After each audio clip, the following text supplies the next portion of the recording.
ರಾಜ್ಯ ಕಾಂಗ್ರೆಸ್ನಲ್ಲಿ ರಾಜಕೀಯ ಪ್ರಹಸನ. ಇವತ್ತೇ ರಾಜೀನಾಮೆಯನ್ನು ಕೊಡ್ತಾರಾ ಸಿದ್ದರಾಮಯ್ಯ? ಸಿದ್ದರಾಮಯ್ಯ ರಾಜೀನಾಮೆ ಮತ್ತಷ್ಟು ವಿಳಂಬವಾಗುತ್ತಾ ಅನ್ನುವಂತಹ ಪ್ರಶ್ನೆ. ರಾಜ್ಯಪಾಲರ ಲಭ್ಯತೆಯ ಮೇರೆಗೆ ರಾಜೀನಾಮೆಯನ್ನು ಕೊಡುವುದಕ್ಕೆ ನಿರ್ಧರಿಸ್ತಾರಾ ಸಿಎಂ? ಪಬ್ಲಿಕ್ ಟಿವಿಯಲ್ಲಿ ಮತ್ತೊಂದು ಪೊಲಿಟಿಕಲ್ ಎಕ್ಸ್ಕ್ಲೂಸಿವ್. ಇವತ್ತು 3:30ಕ್ಕೆ ಟೈಮ್ ಫಿಕ್ಸ್ ಆಗಿತ್ತು.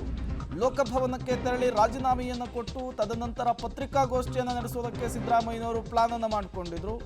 ಬಟ್ ಕೊನೆ ಕ್ಷಣದಲ್ಲಿ ಒಂದಿಷ್ಟು ಚೇಂಜಸ್ಗಳಾಗ್ತಾ ಇದೆ, ಬದಲಾವಣೆಗಳಾಗ್ತಾ ಇದೆ. ಇವತ್ತು ರಾಜ್ಯಪಾಲರು ಇಲ್ಲದೇ ಇರುವಂತಹ ಕಾರಣಕ್ಕಾಗಿ, ಲೋಕಭವನದಲ್ಲಿ ಇಲ್ಲದೇ ಇರುವಂತಹ ಕಾರಣಕ್ಕಾಗಿ, ಮುಂಬೈ ಪ್ರಯಾಣವನ್ನು ಕೈಗೊಂಡಿರುವಂತಹ ಕಾರಣಕ್ಕಾಗಿ ಇವತ್ತು ರಾಜೀನಾಮೆಯನ್ನು ಕೊಡ್ತಾರಾ ಇಲ್ವಾ ಸಿದ್ದರಾಮಯ್ಯನವರು ಅನ್ನುವಂತಹ ಪ್ರಶ್ನೆ. ಇವತ್ತು ಬ್ರೇಕ್ಫಾಸ್ಟ್ ಮೀಟಿಂಗ್ ಇದೆ 9 ಗಂಟೆಗೆ. ಅದನ್ನು ಮುಗಿಸಿಕೊಂಡು 3:30ಕ್ಕೆ ಲೋಕಭವನಕ್ಕೆ ಹೋಗಿ ರಾಜೀನಾಮೆಯನ್ನು ಸಲ್ಲಿಸೋದು ಅಂಥೇಳಿ ನಿರ್ಧಾರ ಆಗಿತ್ತು. ಬಟ್ ಈಗ ಕೊನೆ ಕ್ಷಣದಲ್ಲಿ ರಾಜ್ಯಪಾಲರು ಇಲ್ಲದೆ ಇರುವಂತಹ ಕಾರಣಕ್ಕಾಗಿ ಏನು ಮಾಡ್ತಾರೆ ಅನ್ನುವಂತಹ ಪ್ರಶ್ನೆ. ರಾಜ್ಯಪಾಲರು ಇರಲೇಬೇಕು ಅಂತ ಕೂಡ ಇಲ್ಲ ಅಂತ ಕೆಲವರು ಹೇಳ್ತಾರೆ. ಡೀಟೇಲ್ಸನ್ನು ಕೊಡೋದಕ್ಕೆ ಶ್ರೀನಿವಾಸ್ ನೇರ ಸಂಪರ್ಕದಲ್ಲಿ ಜಾಯಿನ್ ಆಗಿದ್ದಾರೆ. ಶ್ರೀನಿವಾಸ್, ಲೋಕಭವನದಲ್ಲಿ ರಾಜ್ಯಪಾಲರು ಇಲ್ಲದ ಹೊರತು ರಾಜೀನಾಮೆಯನ್ನು ಸಲ್ಲಿಸೋದಕ್ಕೆ ಅವಕಾಶ ಇರಲ್ವಾ? ಈ ವಿಚಾರವಾಗಿ ಒಂದಿಷ್ಟು ಗೊಂದಲಗಳು ಇರುವಂತದ್ದು ಪ್ರೇಮ್. ಯಾಕಂತಂದ್ರೆ ಇದು ಸಾಂವಿಧಾನಿಕ ಹುದ್ದೆ ಆಗಿರೋದ್ರಿಂದ ಬೈ ಹ್ಯಾಂಡ್ ರಾಜ್ಯಪಾಲರಿಗೆ ರಾಜೀನಾಮೆ ನೀಡಬೇಕು ಅನ್ನುವಂತ ಅಂಶಗಳನ್ನ ಕೆಲವೊಂದಿಷ್ಟು ಜನ ಹೇಳ್ತಿದ್ದಾರೆ. ಹಾಗಾಗಿ ಈ ಒಂದು ಜಿಜ್ಞಾಸೆ ಅಥವಾ ಗೊಂದಲಗಳು ಉಂಟಾಗಿರುವಂತದ್ದು.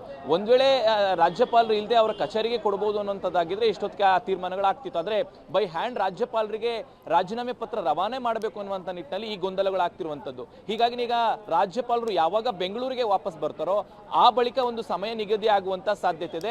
ಅದಾದ ಮೇಲೆ ಸಿದ್ದರಾಮಯ್ಯನವರು ಲೋಕಭವನಕ್ಕೆ ತೆರಳಿ ರಾಜೀನಾಮೆ ಕೊಡಬಹುದು. ಆದ್ರೆ ರಾಜ್ಯಪಾಲರು ಯಾವಾಗ ಬರ್ತಾರೆ ಅನ್ನುವಂಥದ್ದು ಈಗಿರುವಂತಹ ಪ್ರಶ್ನೆ.